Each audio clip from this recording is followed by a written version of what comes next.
I am so glad you decided to join us today.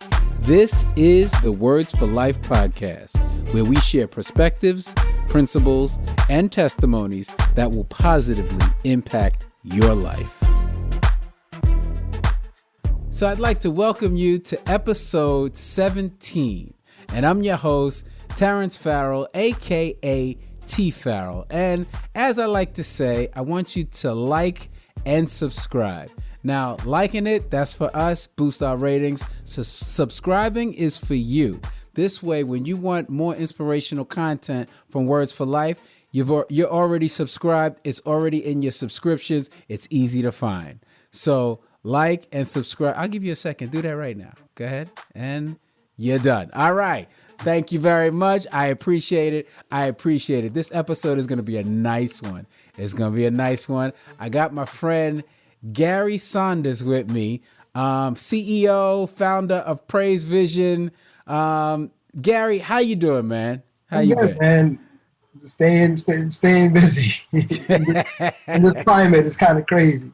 Yeah. You're one of the busiest people I know. You always keep it moving. Yeah, this is true, man. This is true. There's a lot going on.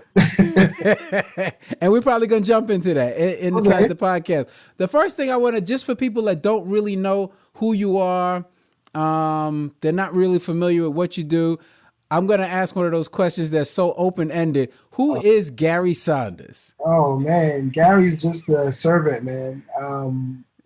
Basically, my whole life has been just to kind of serve people and make sure that everybody has what they need. That's really what it is. I just took a little bit of grace and a whole lot of patience and kind of mix it together and just use that to kind of serve the community. That's really what it is, man.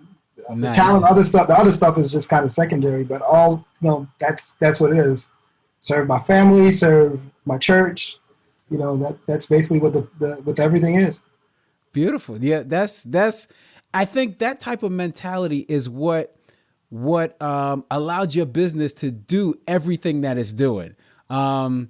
PraizeVision. Because once you base it on serving people, it can't do anything but move forward. Yeah, absolutely. I mean, it's a great opportunity from when it started to what it actually blossomed into what it is now. Definitely it is a service-oriented platform at this particular point. So now, for those that don't know, they're not familiar with PraizeVision, how did it start and what did it grow into? Wow, well, PraizeVision started back in 2005. And what it started was an idea, for me, it wasn't actually that when it first started. I mean, let me back before that. Let me give you a backstory behind it. Uh-huh. So the whole idea about PraizeVision kind of came about because at that time I was, if you probably remember, I was a praise and worship leader. I had a group. I don't remember that. No? Yeah, we sang at Kingsborough a couple times. Prophecy. What? Oh, yes. Yes. I didn't remember you were in Prophecy. Yeah, I was one of the directors, man. What? Yeah. Nice. Man. Yeah, so that was my church, the church part of it. And then my career, at the time, I was an IT professional for Verizon. Nice. So basically, I took my love of church, I took my love of media and networking and blended it together.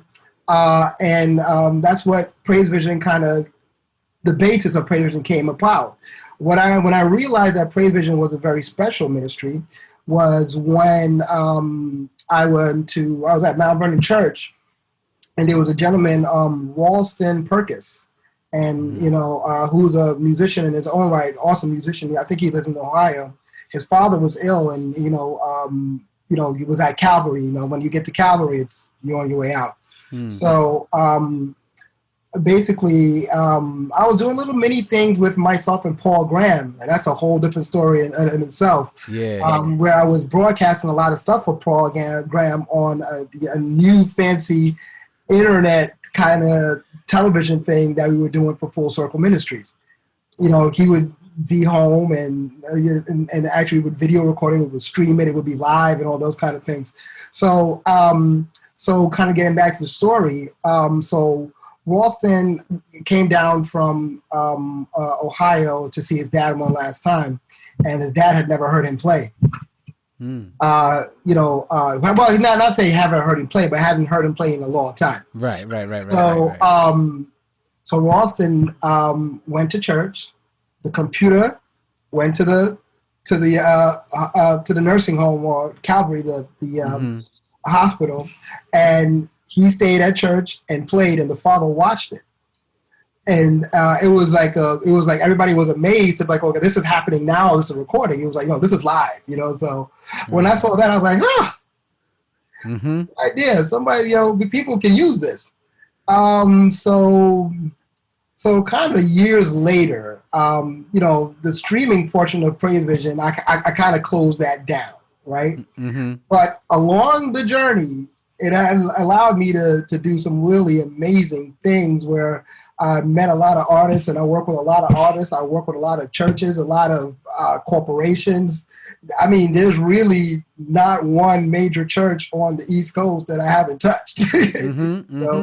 Just be kind of doing that. And actually, it afforded me to travel to California, afforded me to travel to England, doing all this kind of stuff because people wanted this kind of technology.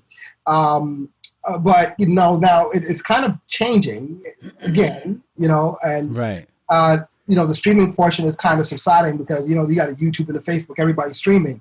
But what everybody is not doing is knowing the best way to stream. How to make your stuff stand out, and actually how to manage your departments. That's a major problem.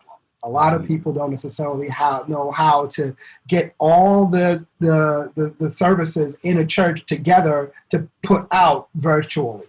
That's where it is now. I'm doing a whole bunch of consulting for conferences, for unions and divisions and little churches and mega churches, and I've just been really, really busy during this season.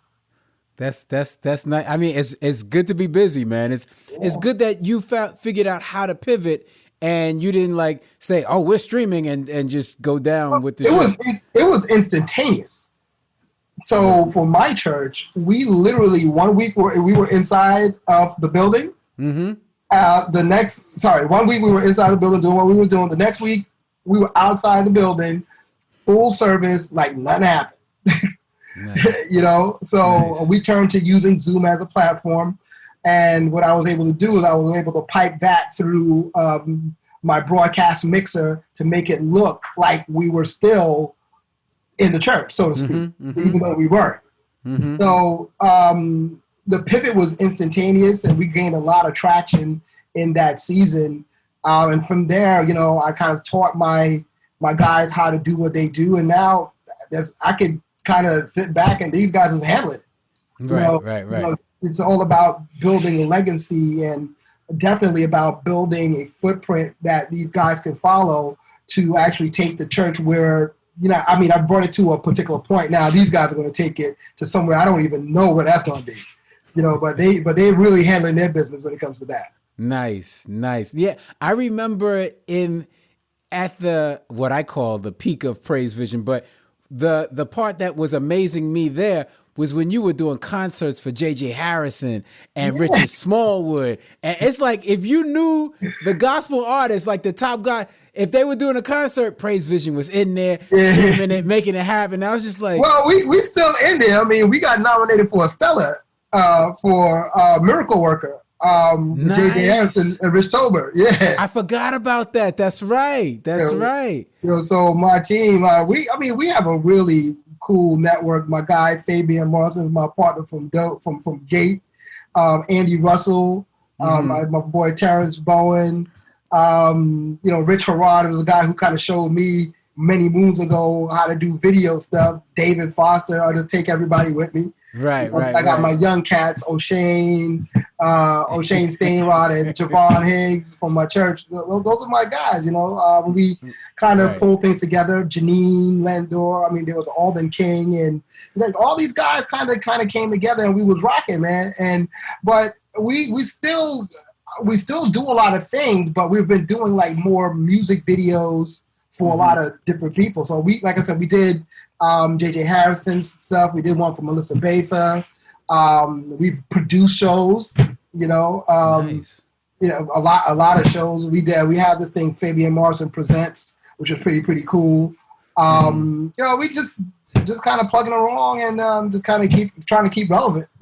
Nice. Hey, dude, it's when you can pivot and you have the team and I guess the mentality to pivot and figure out, okay, here's where we're going to be able to make more moves. Here's where we go. I think that's a great thing. Along with that, the ability, I work, my day-to-day is I'm a video producer, engineer for IBM, right? So being in that role kind of afforded me with a particular kind of skill set to do virtual stuff, and because we did a lot of that kind of stuff, and then I've been doing a lot of their bigger, giant events where I have to set up stages and lighting stuff. So that's where like all our production stuff kind of looked a kind of way. Right. And everybody was like, wait, we want to do that. Right. All right. So now I gotta touch on this, man. I gotta touch on this. You just said you're full-time working at IBM. Yeah. And you're running PraizeVision. I'm Jamaican. Dude, how do you manage the time? Do you do like lists? Do you have a checklist, or do you plan out every day? Like, come on, tell the audience a couple of benefits where they can pick up on some time management tips. Scheduling is very, very important. So, your Google Calendar is very, very important. To put your stuff in stuff inside of that. Just to make sure you schedule your time out. But the problem that I have is that I end up not scheduling enough time for me. Because as a servant, you are always looking to make sure that everybody else is fine. Right.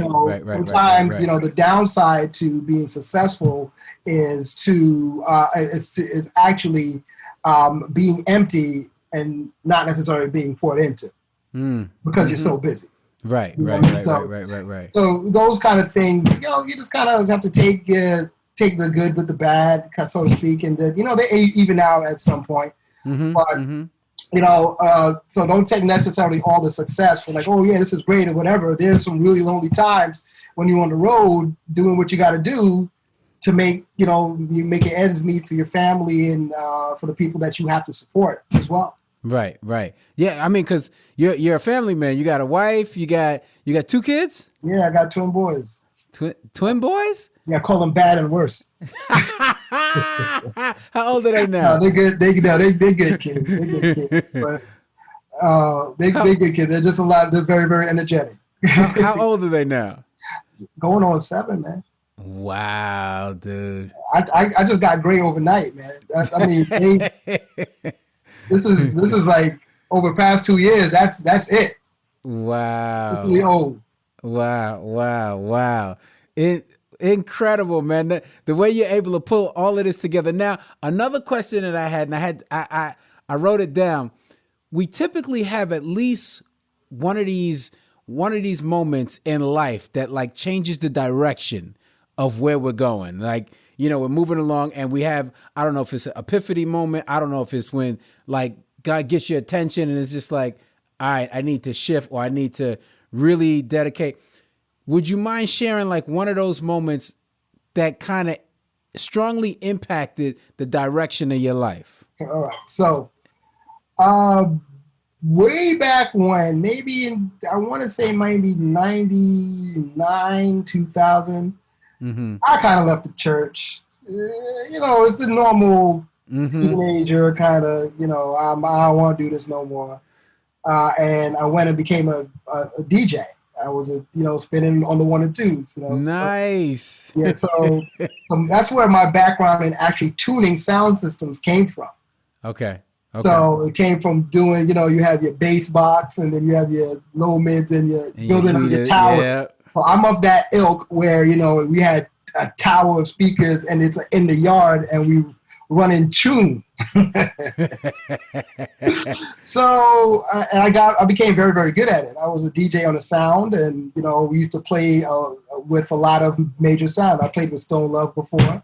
I've done a lot of good, a lot of stuff. I'm not going to divulge all of that, but yeah. So at that time, I kind of left the church, and I had a friend of mine, Andrew Ashmead, that would, he was younger than me. Yeah, he was younger than me, but we was cool. We used to rock all the time.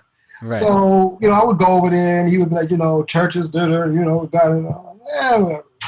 But when you're in church, because I didn't come up in church. I'm a first generation Adventist. You know what I'm saying? So during that particular time period, I had my squad, but it wasn't an Adventist squad. It was the church squad that would have my team. So we was going out doing stuff at parties at colleges and all that kind of stuff. We was killing. Right. Killing. He was doing like Q Club and Ligety and really? Yeah, it was. Dude, I used to be in the Q Club. Yeah, it was serious. It was serious. Yeah, it was serious. So bro, like, I started coming back to church because I was like, I grew up in the choir, and I went to Freeport Seventh-day Adventist, well, Ebenezer. Right, so right. That's where I was, and Assal Jean-Pierre was my was the musical director of the church. So I always kind of had a flair for wanting to direct and wanting to learn how to do that. I had a want to, whatever. So I was singing that choir. So that's my basis. So that's where I kind of came up. Then I left that. I went to church, outside the church, and I started doing what I needed to do. Right. So I started playing at these very big events and all these kind of stuff with my team. And, it would be so good. Like, you had your mic man. I would set the turntable and then walk away. And it was always on time. So even when I'm looking for the next record in the box, I'm giving my date now. I'm age. Even when I'm looking at the next record in the box, he would take the fader and move it over. And it was always on key every time, all the time. Nice. We was clean. Yeah. So then I started going back to church, you know what I'm saying? So we was partying on Friday. Uh-huh. Friday night, I was going to church on Saturday morning. Right. You know what I'm saying? My mom's, praying mother, God bless her. You know what I'm saying? And then, I'm talking to my guys, and I'm doing praise and worship stuff, and I'm reading the Bible, and I'm doing all this kind of stuff, and I'm trying to lead people to Christ and all kind of stuff, but then I'm in the club on Saturday night. You know how it is. You can't serve two masters. Man. Yeah. So one of them gonna win. Yeah. You know what I'm saying? Either you're gonna do it right, or you're gonna do wrong. It's either what it is. So. Right. So I'm up in the club, man, and I'm mixing, and then I start missing. Okay. I missed. This was a science. I started going. I was off time all the time. Wow. So it wasn't just one time. You was off time. It was bad, bro. It started it's like I started to lose it. I knew I knew what it up. I had it in my head. I played it many times, but it was just not where my heart was anymore. You know what I mean? So where your heart is, that's where your treasure is, right? Right? So that wasn't where it is anymore. My heart kind of shifted back to being a choir director and stuff, and then I kind of moved from Ebenezer to Bethany. We had a youth choir that was phenomenal. Then it kind of dwindled down to Prophecy, which we got the, like community singers and all that kind of stuff. We had a bunch of different people from all over the place. We sang at the memorial for at Madison Square Garden for the first memorial of 9/11. Oh wow, really? Yeah. Then after that, I got into doing, I was a choir director for one of the. You remember we had that big mass choir thing that was popping off? Yeah. I was one of the directors for that. Okay. So that was one of the things where I kind of said to my boys, I was like, yo, I can't do this no more. What I'm saying? They was mad, but they was like, yo, mom, understand, Richard, you don't know it. I was like, yeah, all right. So I was like, yeah, all right. So I kind of left that and kind of went back into the church, and I've been there ever since. Right. Everything that happens is there to kind of groom you to do other things. That's really what it is. Wow, that's Nice. nice. It Nice. wasn't a situation where I got hurt, where I got into an accident and God was trying to get my attention. Sometimes he don't need to push you. Sometimes he's just gonna say, "Hey, come here." Right. You know, He threw your timing off. Yeah. So he's like, "Yo, listen. You in church time now, you know." Church time now. Okay. That's interesting. And what strikes me about the whole story is when you went back to the church, it's almost like your love for music and your never changed. Yeah. Never changed. It's like, all right, I'm not dancing with the world partner no more. I'm going back to God and his partner. Come on here, Jesus. Exactly. That's what's up, man. That's what's up. So, one of the other questions I was going to ask, and I don't know if it's already wrapped up in that story, was what was one of the toughest things God pulled you through?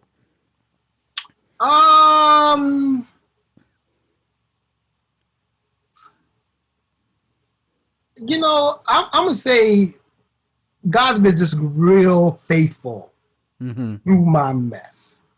And he's pulled me through just everything, bro. It's not like just a one kind of situation. It's like I've never had a situation where I've lacked anything. Nice. You know what I'm saying? Of course, you would get your little stumbling roadblocks where, you know, people kind of don't want to rock with you or whatever. But, you know, we got a connection. So, like, I don't even worry about crazy stuff. Because how I've proved it, or I proved him, is that every time that anything has come up, it has always been taken care of. Period. Right. So I don't even worry. You know what I'm saying? Right. So when people was talking about, well, you know, and I guess this was a little bit of a tough time when I decided to shut down the streaming part of PraizeVision. Right. You know, I built the infrastructure that everything sat on. You know what I mean? That was my baby. All the streaming servers, all the global cloud stuff, I built that from my IT background. Right. So actually closing that down was kind of hard because, you know, that was my baby. You know what I'm saying? That's what started it all. Without that, this wouldn't be. Right. I mean, without the streaming part, we wouldn't be able to do all these crazy concerts and being able to bring people to other people and to connect people and rocking out with Hezekiah Walker and Richard Smallwood and Tye Tribbett and Dietrich Haddon and all these dudes, you know. Right.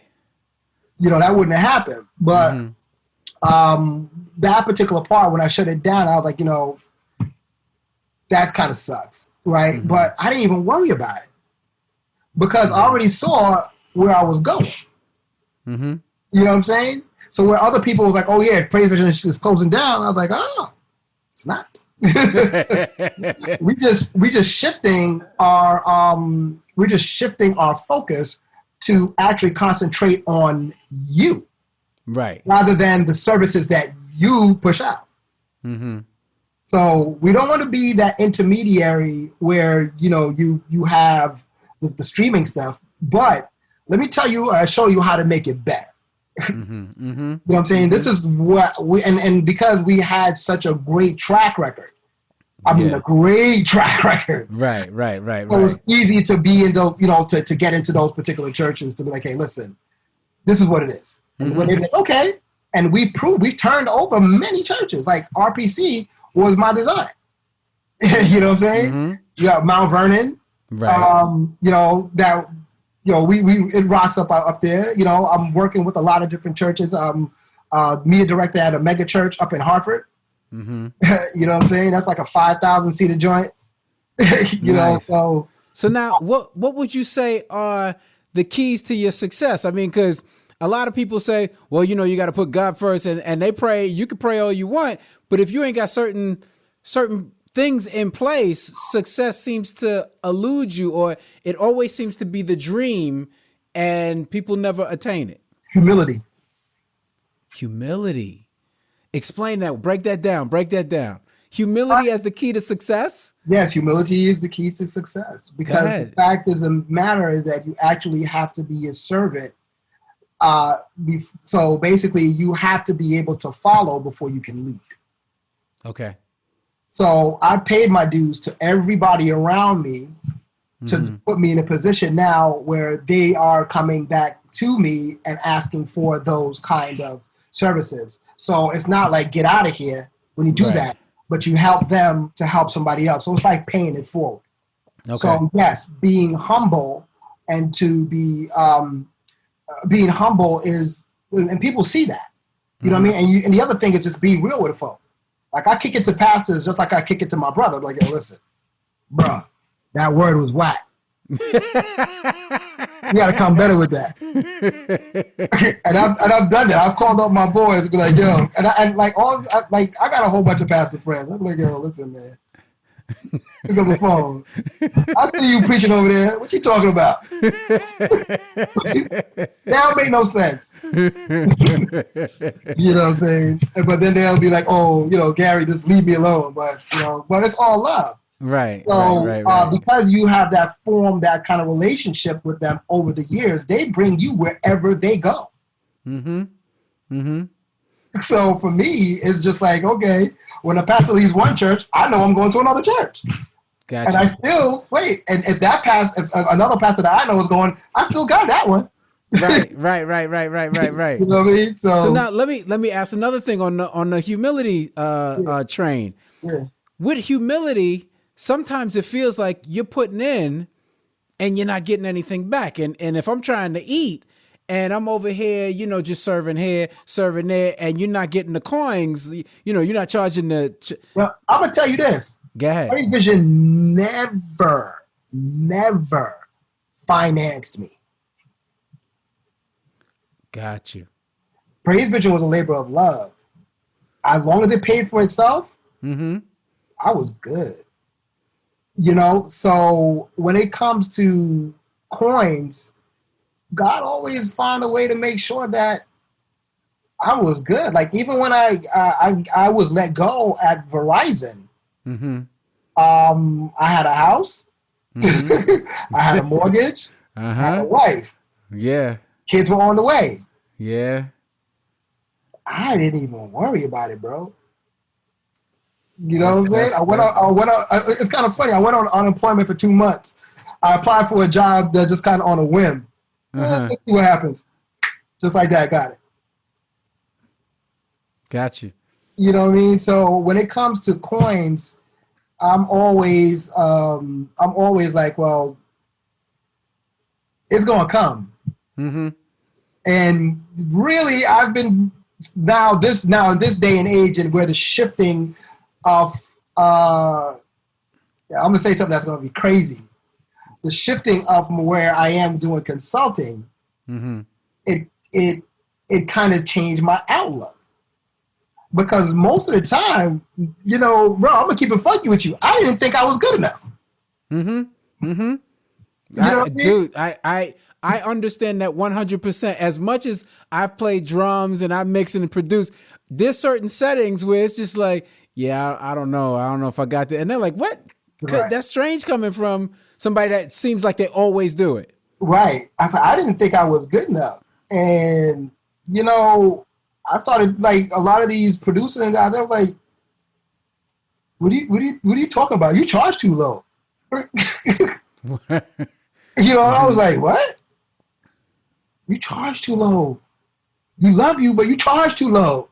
Wow. So some guys just started blessing me, bro. Just like, yo, there you go. This is what it is. I was like, okay, thank you. But what I did was I took that and paid it forward, and I gave it to the next generation. Right. Because really, it was never about the money when it came to PraizeVision for me. Never. I got you. That's why PraizeVision is still going strong after, 16, 17 years now? It's been a long time. Yeah. You know what I mean? And it's still relevant. Like when we get opportunities to talk and to kind of show our skill sets to a lot of these churches around here, they hear the difference. They see the difference. They feel the difference. I'm actually now with y'all. Yeah, I heard you're gonna be consulting for Kingsborough as well. Right, for the next 6 months. So nice. I'm looking forward to that project because just being able to get in and to kind of see the fruits of your labor is real cool. You know what I'm saying? Yeah, like, I did this. So it's always about legacy building. You know what I mean? And every time you leave somewhere, make sure that you leave it better than when you got there. So now I gotta say, throughout this whole conversation, your faith and your spiritual foundation seems real strong. I mean, your trust in God, it's where a lot of people want to be. It's where a lot of people aspire to. And I know it's not like you've arrived or anything like that. What are the things that you do to keep yourself energized spiritually? Is there a regiment, or it just... At the core of everything, I'm a worshiper. Okay. I'm a worshiper. So even though I'm working, I'm worshiping. Now, here's the situation. I'm a church boy. I'm around church all the time. Right. Saturday and Sunday. Right. But I mean, listen, sometimes that has a negative effect. I went through a stage where it's like I was churched out. Like, I was going to church on Saturday. I was going to church on Sunday. If I heard another sermon about, Elijah, it's just like, all right, come on, man. I get you. I get you. But at the same time, like, what really gets me is the music. And that's really what kind of locks me in. So praying is also good, and having praying family members for you is always good too. But music is where my heart is, right? Right. So, and that never gets old for me. You know what I'm saying? Hearing a good song and being able to actually, like when I mix or when I tune a system or whatever, be able to create an emotional response to just a tone. And that is where a lot of people really don't get. So you mix it, it sounds good, but you can be mixing and disconnected.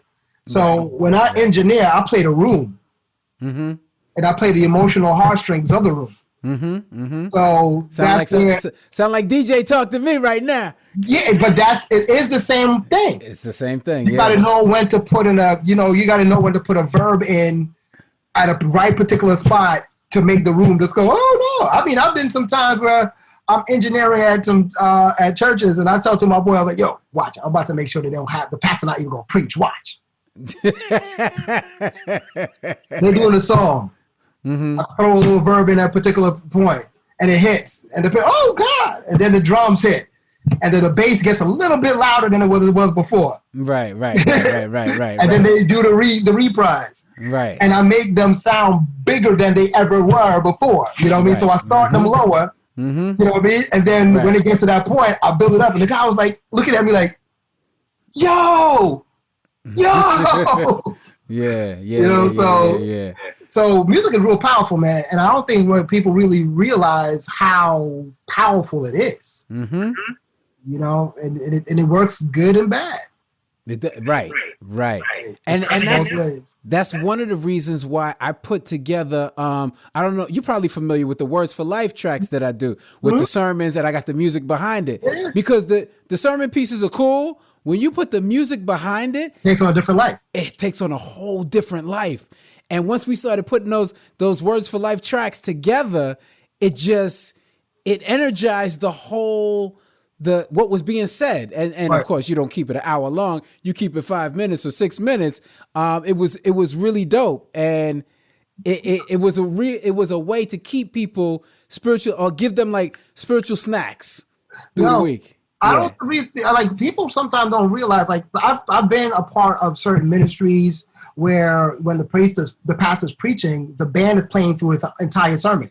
It puts some people into like a trance state.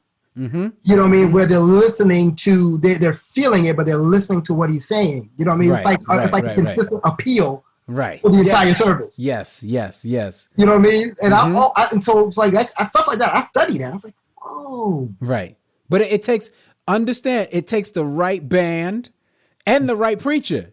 Yeah. If people and the right engineer, the right engineer, the whole team's got to be connected and talented enough. Because if the preacher really didn't study any little thing is gonna throw him off, and he'll lose his place, and the whole thing just go. If the band is all about self, it ain't gonna work. If the engineer's sleeping, it's the whole team. Yeah, I mean, again, so that's why, knock on wood, that when I do get the opportunity to mix, it's really about creating the atmosphere of worship. Not just that it sounds good, it gotta feel good.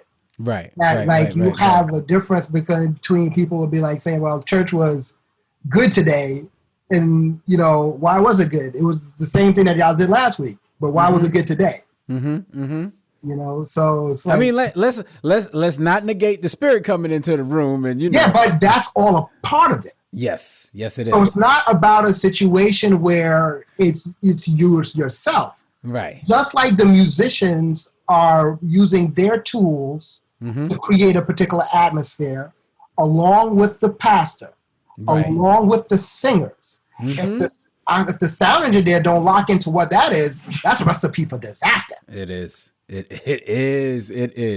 You already know. I already know. We're not even gonna go down that road. You already know. So now I know we touched on it a little bit, but so what's next for Gary? What's next for Gary Saunders? Man, I always wanted to be a philanthropist. You know what? I can see that. I can see that as one of the things that you wanted to do. I want to give people money. That's dope. I want to impart so dope. myself. That is so dope. That is so dope. I don't got no money right now. No, I hear you. But I did something the other day, which I thought was like super cool. As my IBM stuff just started pinging. Sorry. That was so like super cool. Like pulled up to a Starbucks and I ordered something and didn't really look behind me. I was like, yo, let's pay it for the person behind me. You know what I'm saying? And it's so crazy. It's like, yo, God is so faithful when it comes to stuff like that, right? So you pay something for somebody that you don't even know. You never met them. You're never going to see them again. Right. You don't even know who they are. You don't, because you're not interacting with them. You just paying it. You just go. Right. I was in the middle of Connecticut. I don't know the person. I got to go to New York. Right. And when I got home, there's a check on the counter. Yeah. Stuff like that. I'm like, okay, Jesus. Okay. Yes. Dude, as we wrap up, let people know. Over already? Huh? It's over already? Yeah. I mean, I don't people that are listening, it's normally a drive. So they're driving from home to work. I don't want to keep them for an hour or whatever, because they'd be like, okay, I got to come back, and they might not make it back. Right. They might not make it back. So where can people find you? How can they support? I mean, Well, you can definitely check us out on PraizeVision, www.praizevision.com. We're actually about to relaunch the site. Okay. And let them know how to spell PraizeVision. That's PRAIZE. Yeah. VISION. So it's praise with a Z. So we're there. I've kind of delved into some other things. I got a dating show now. Wow. It's called Rain Check. Okay. It's COVID dating, bro. It's COVID dating. Okay. All right. Hey. Yeah. So that's Rain Check with a RAINCHEK. Okay. Rain Check. So you can check that out on all different platforms. We have one show under our belt. We're about to do some more, but we can't find no dudes. It's COVID. Yeah. I don't know, man. I ain't even gonna touch that. I'm not touching that one with a 10-foot pole. I'm not touching, because what dudes are you looking for? Like you might get some dudes you don't want on there. Oh no, we want everybody, bro. We want not everybody.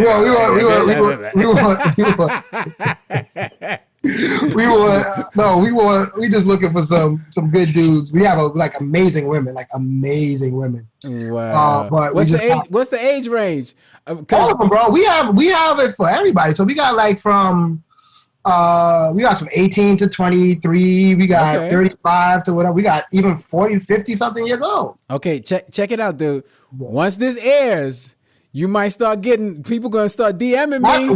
Why you think I'm saying it? Okay, all right. It's love during COVID, loving the lockdown. Holla at your boy.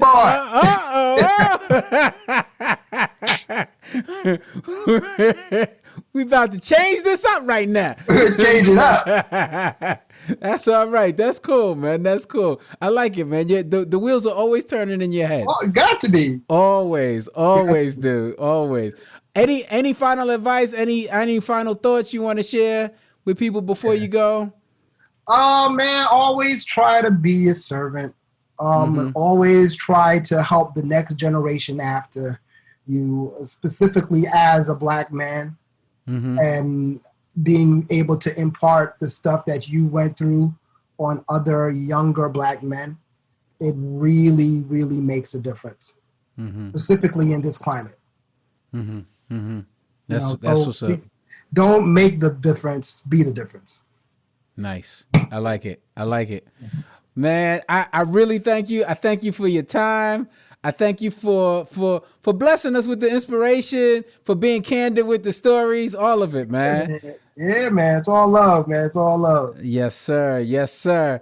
Again, if you enjoyed this, if this has inspired you, share it with someone else. Yeah. You know, pass it along. Let it inspire someone else as well. Check out Words for Life at words4life.today. Nice. Words for life. Words4life.today. Okay. There you can subscribe. You can join the email list. Join the family, the Words for Life family. We have inspirational content. We got the Words for Life tracks, the podcast. We also got some inspirational shirts apparel that we're starting to put out as well. Yeah. We're linked with Be More Today, so it's all a part of Be More Today as well. That's right. Yes. So do that. We appreciate you. And remember, you can be better by yourself, but you can only be your best with God. We're out. Whenever I think of success, I think of my own life. I think of what God did for me years ago when people said that I would never succeed. I would never have success in ministry. When you look at the word success, you look at the other word succeed, you got to recognize that there's a word seed in that word. And when you look at that word, so many people want success without working hard for it, without planting something. You think that you're going to get the fruits of something without planting the seed. Well, I need you to know that people need to recognize that when it comes to success, you need to plant seeds, you need to water it, you need to cultivate it and watch it grow and reap the benefits from it. When you plant the seed and you're successful, other people are supposed to eat from the fruit of your success. I want people to realize that success is not predicated on what someone thinks about you. It's how you think about yourself. It's how you think God thinks about you. Many times we think success is all about money, and we think success is about what people, how people lord over us. But when you wake up in the morning and you see your face in the mirror and you're satisfied with that face looking back at you, that's success. If you're worried about what other people feel, then your success will be based on other individuals' applause. Success is about waking up and applauding yourself. Success is about being able to applaud others. And success, most of all, is about God looking down and saying, not only did you plant the seed, but you allowed me to be a part of the growth process. One thing about success is recognizing that you got to take risks and you got to be willing to fail. You got to take failure and success together, because success doesn't happen automatically. It comes with the building blocks of failure. I look at my past churches. One of my churches had a membership of 40. I remember one of my other churches had a membership of 60 something. I remember another one of my church had a membership of 80. And here it is that I recognized that God wanted me to understand that success wasn't about the amount of members that you have. Success was about, were you feeding those members so they can feed others? And when that concept hit me and I was able to start at another church from scratch, I realized that if I can teach people to fish, then they will become fishers of men. As strong as they were is as strong as they can make other individuals. So when I planted that seed, the seed that I've planted, I'm able to now sit back and watch the tree grow and watch people eat from that tree. And then watch them take the seed from that fruit and build other vineyards. So success is about taking the word succeed, taking the word seed out of that, finding some fertile ground, planting that seed, watching it grow, and then making sure that you're not the only one that benefits from that success, but others are able to succeed and plant also.